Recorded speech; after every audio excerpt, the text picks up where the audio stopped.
Nos excuses. Et vous avez le programme. On va donc faire l'économie de cela. Je vais commencer donc par remercier Son Excellence le Premier ministre, Mesdames, Messieurs les membres du gouvernement du Mali, honorables accrédités au Mali, Mesdames et Messieurs les représentants des partenaires techniques et financiers du Mali, Mesdames et Messieurs les opérateurs économiques du Mali. Au nom des membres du REAO Mali, je commencerai par remercier. Le REAO Mali assure le gouvernement de son soutien et de sa disponibilité État, secteur privé. Condition indispensable. Il y a 4 ans, en mai, nous nous interrogions sur quel accompagnement du secteur. Ce soir, la question, nul besoin de rappeler qu'entre ces deux dates, je pose la question au ministre de l'Industrie et de la Promotion des Investissements, certains évoquent la question de la survie de la PME, PMI, notamment dans un certain nombre de secteurs d'activité. Bien sûr, il y a des dispositions institutionnelles qui sont en place. Je pense au comité mixte de suivi des réformes pour le secteur privé que dirige Monsieur le Premier ministre. Il y a la loi d'orientation du secteur privé dont la mise en œuvre revient au ministre de l'Industrie et de la Promotion des Investissements. Nous avons l'Agence pour la promotion des investissements. Alors il faut se poser la question, quel est l'impact réel sur la marche de la PME-PMI dans notre pays de tout ce dispositif institutionnel? Son Excellence, Monsieur le Premier ministre, chers invités, le REAO ce soir souhaite que les débats apportent des éclairages sur les questions citées et puis d'autres qui seront soulevées par l'auditoire. Mais également qu'ensemble nous échangeons, nous engageons la réflexion sur les solutions et réformes à entreprendre, tant du côté du gouvernement que du côté du secteur privé lui-même, avec comme objectif, 1, de tirer le maximum du formidable potentiel de la PME dans notre pays. 2, faire de son développement l'axe central de la politique de développement économique. 3, améliorer le climat et l'environnement des affaires. Et aussi améliorer l'attractivité de notre pays pour les investisseurs étrangers, mais aussi nationaux. 5, c'est adopter une fiscalité pour la PME qui favorise son développement au lieu de la contrarier. Et éventuellement de disposer d'une administration en charge de l'encadrement et du développement de la PME-PMI dans notre pays. L'objectif de 7% minimum de croissance annuelle que tout le monde appelle de ses voeux pour compenser la forte croissance démographique dans notre pays est possible. Est possible. Sauf que son atteinte passe immanquablement par l'épanouissement de la PME dans notre pays. Alors, travaillons ensemble à cela, comme l'ont vigoureusement entamé certains de nos pays voisins. Son Excellence, Monsieur le Premier ministre, chers invités, si à l'issue des débats de ce soir, nous arrivons à une esquisse de loi ou un plan de développement de la PME, nous aurons fait œuvre utile pour notre économie nationale. Je vous appelle à cela. Avant de terminer, et en votre nom tous, permettez-moi de remercier chaleureusement nos partenaires grâce à qui cet événement est possible aujourd'hui. Il s'agit des assurances Nalias, dont la directrice commerciale est avec nous, partenaire officiel. Merci à Nalias. Il s'agit de la BNDA, qui est un partenaire silver. Le PDG de la BNDA est ou dans l'avion, ou sinon son avion vient d'atterrir, il va se joindre à nous tout à l'heure. Moussa Alassane Diallo. Je vous demande d'applaudir. Merci. Les assurances LAFIA, dont la directrice générale est dans la salle. Mon amie, Madame Labé. Merci beaucoup d'avoir accepté de rentrer en partenariat avec nous. Et aussi les eaux EVA, la toute dernière unité de production d'eau minérale dans notre pays. Donc merci à eux en votre nom. Je vous remercie, je vous souhaite un bon débat et bien sûr un bon appétit à tous. Merci.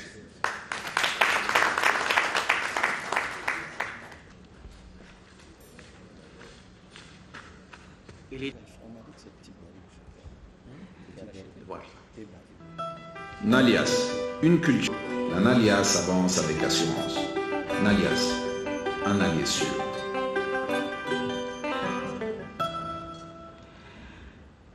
Excellence, Monsieur le Premier ministre. Et en quelques chiffres, ma société. Nous avons été créés en 2008.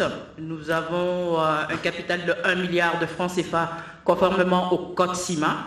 Le Code CIMA, c'est en fait l'instance de régulation des compagnies d'assurance en Afrique.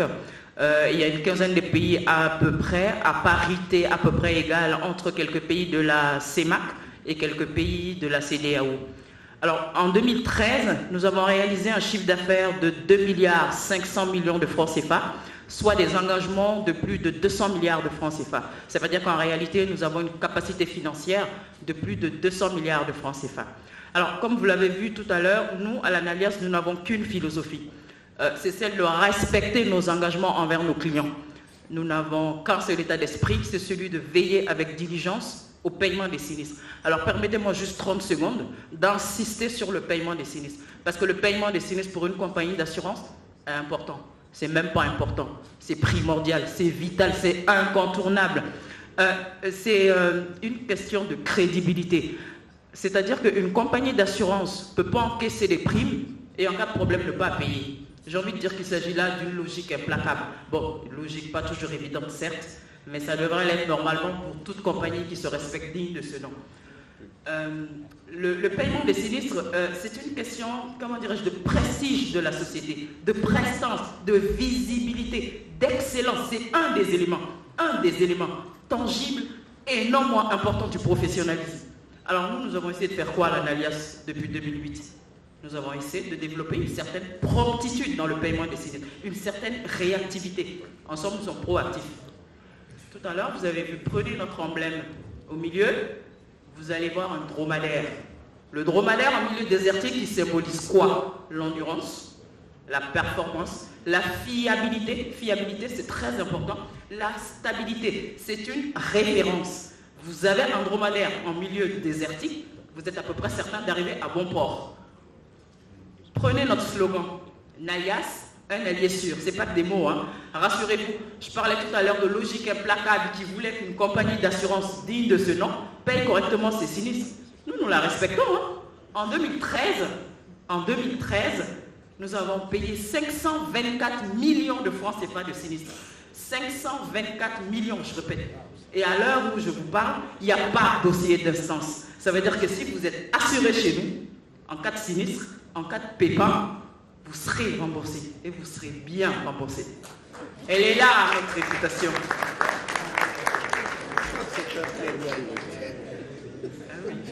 Elle est là, notre réputation. Elle est là, notre philosophie. Notre état d'esprit et notre devise, en fait, c'est ça. Depuis 2008, nous nous appelons à cela. Faire asseoir une réputation en béton. Alors, sinon, nous avons quelques produits intéressants, parmi lesquels l'assurance maladie étendue à l'évacuation sanitaire. Bon, là, c'est pas compliqué, vous avez le choix entre le remboursement direct ou le tiers payant.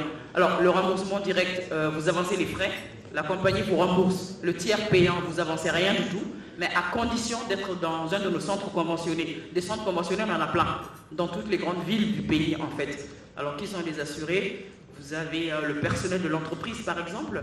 Vous avez les conjoints de ces assurés principaux. Vous avez les enfants ou les personnes à charge, simplement, de ces assurés principaux. Alors sinon, nous avons quoi? L'assurance automobile, engin à 2 roues.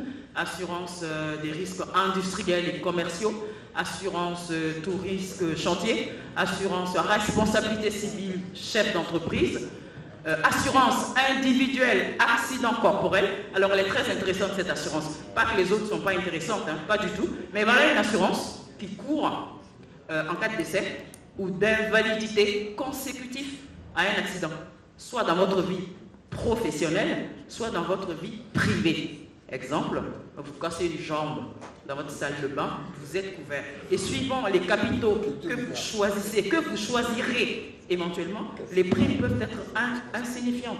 Alors, je vois un panel de chefs d'entreprise très élaboré dans la salle. Je me ferai un plaisir d'un lundi d'envoyer mon équipe sur place pour les démarcher, pour vous donner plus, en fait, d'explications, quoi, en fait.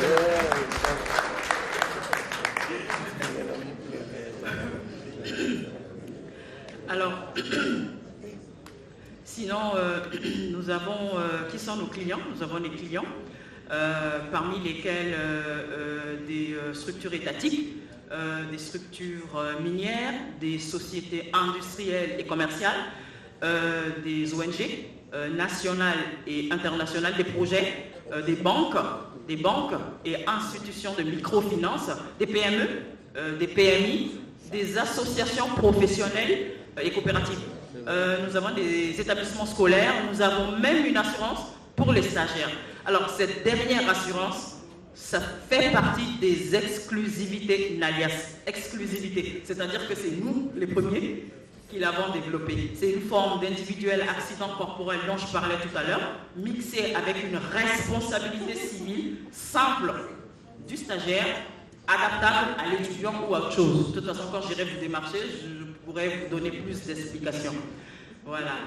Sinon, nous avons des partenaires internationaux, parmi lesquels des réassureurs. Nous travaillons également avec des structures sanitaires et des pharmacies conventionnées dans toutes les grandes villes du pays. Alors, je vais terminer en disant que la nouvelle alliance d'assurance, en fait, a été créée en 2008 pour exploiter les branches incendie, accidents, risques divers et transports, appelés communément IARD. Mais nous ambitionnons très prochainement, d'aller vers la vie, l'assurance vie. Nous, notre devise, en fait, depuis 2008, c'était d'être dynamique, professionnel, avec une vision à peine cachée, de leadership national et sous-régional. Alors, je vois quelques amis, les assureurs dans la salle. Ce n'est pas des concurrents, je dirais des amis, qui ne voient absolument aucune pertinence dans mes propos, mais notre ambition est affichée. Alors,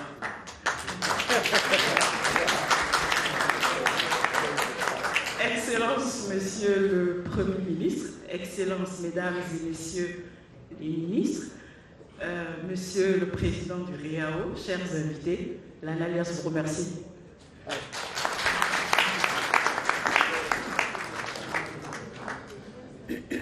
L'ananas a été bien entendu. Merci. Nous allons passer à la présentation des points de vue des entreprises. On veut parler de la PME, mais ce serait bien de donner la parole au chef d'entreprise. S'il vous plaît. Pour son développement. Cependant, les PME rencontrent d'énormes difficultés. Fidèle le débat sur le développement du secteur privé, un développement qui ne peut se faire sans l'implication. Pays d'agriculture par excellence, le Mali est à un tournant où il gagnera à passer d'une agriculture de subsistance à une agriculture à grande échelle. L'activité que nous menons au niveau de l'entreprise est capitale, s'exporter. Donc pour que nous puissions nous développer dans nos activités, il faudrait à ce niveau comment acquérir des terres pour aller vers le... Nous avons également un problème qui se pose en général à toutes les entreprises et souvent sur des produits qui sont saisonniers, d'où la nécessité de mettre sur place des produits financiers qui répondent à... On n'en parle pas souvent, nous n'avons pas suffisamment de main-d'œuvre qualifiée pour l'agriculture. Parce que et malheureusement, nous n'avons pas tellement ces ressources et ça nous pose énormément de problèmes. Par exemple, si on prend la place que ce secteur occupe dans la chaîne de valeur de l'agroalimentaire, c'est au dernier niveau de transformation, de commercialisation, de valorisation des produits agricoles, structuration du secteur. Donc pour cela, il faut que les autorités en charge de la réglementation du secteur de la restauration essaient de créer un comité des difficultés d'accession aux fonds d'appui de développement d'entreprise. Mais j'avoue, les petits témoins écartés de la course. Bon, notre secteur d'activité, c'est évidemment la transformation des produits agricoles. Parce que la transformation, d'abord, ça permet de réduire les pertes post-récolte, d'une part. D'autre part, ça permet de bien conserver les produits qui sont dans la transformation des produits agricoles. Donc, déjà en termes d'emploi, c'est qui va faciliter l'accès au foncier. C'est la volonté politique qui va justement permettre. La question en choisissant comme thème de l'événement « Quelle politique pour la survie de la PME au Mali ?»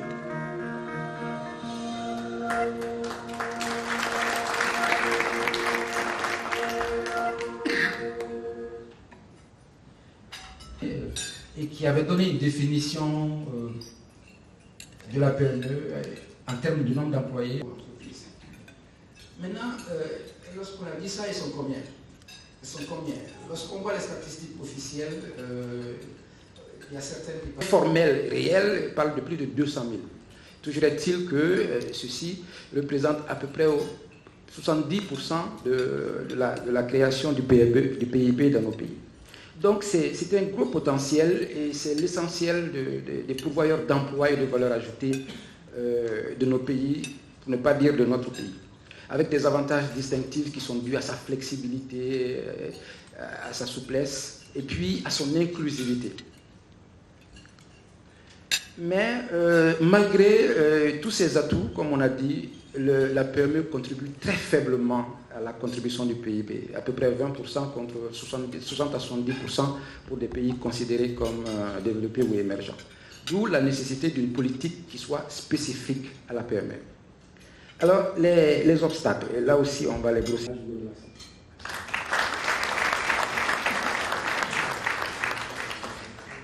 Renforcer le tissu PME au Mali.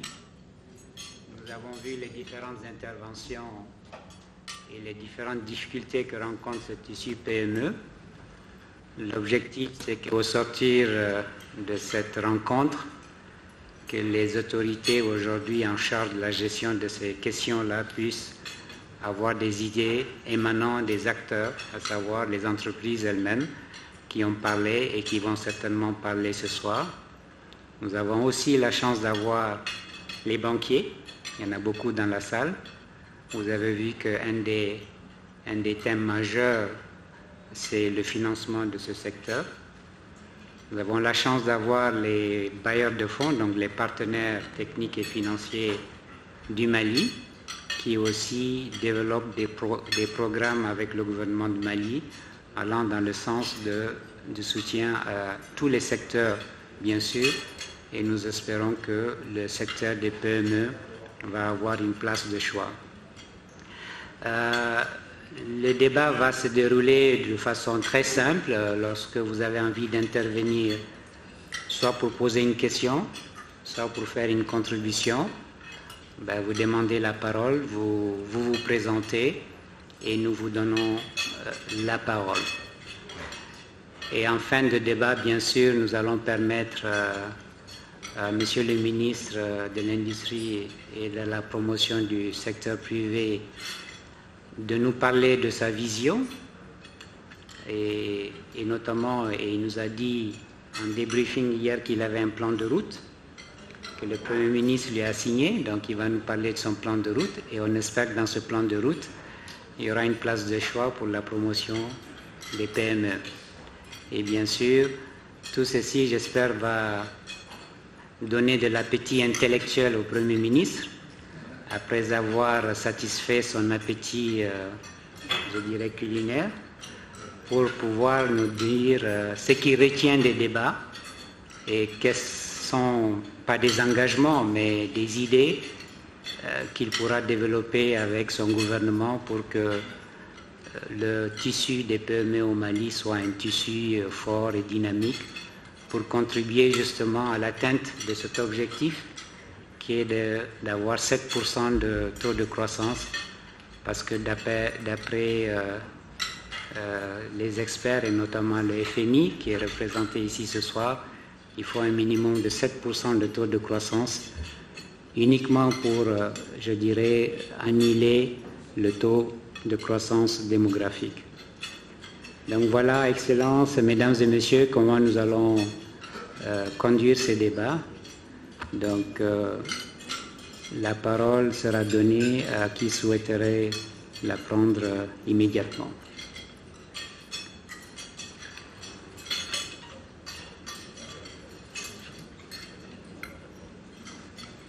Merci, Monsieur le Président. Je voudrais vraiment vous remercier pour votre invitation et surtout vous féliciter pour la pérennité et la constance de votre entreprise et de vos démarches et de vos travaux. Lui au moins, c'est un peu loin pour moi, malheureusement. Mais ce que j'ai retenu, c'est qu'il y a un département très fort en direction du secteur privé, en direction des PME, PMI. L'une des premières choses que nous avons mises en place en relation avec l'Union européenne, c'est de travailler d'abord sur ce qui existe. Faire en sorte que les entreprises aient la qualité, on a un programme qualité, et que les entreprises soient à niveau pour pouvoir conquérir d'autres marchés et surtout conserver leur marché. Il y a des exemples où les entreprises avaient perdu leur marché tout simplement parce que la qualité de leurs produits ne leur permettait pas de vendre, par exemple, en Europe. Je crois qu'un effort très important a été fait dans ce sens. Maintenant, dans chaque pays, il y a une déclinaison de ce programme et ce programme doit être conduit par les différents ministères d'industrie. Ce que je retiens tout dernièrement, qui me paraît important pour ne pas parler longtemps, c'est l'importance qu'on a accordée à l'énergie. Et un de nos chefs d'État disait que l'énergie, c'est comme l'énergie pour l'économie, c'est comme le sang pour le corps. Il faut qu'il soit partout pour que l'économie puisse prospérer. Il est important que les entreprises maliennes sachent qu'il y avait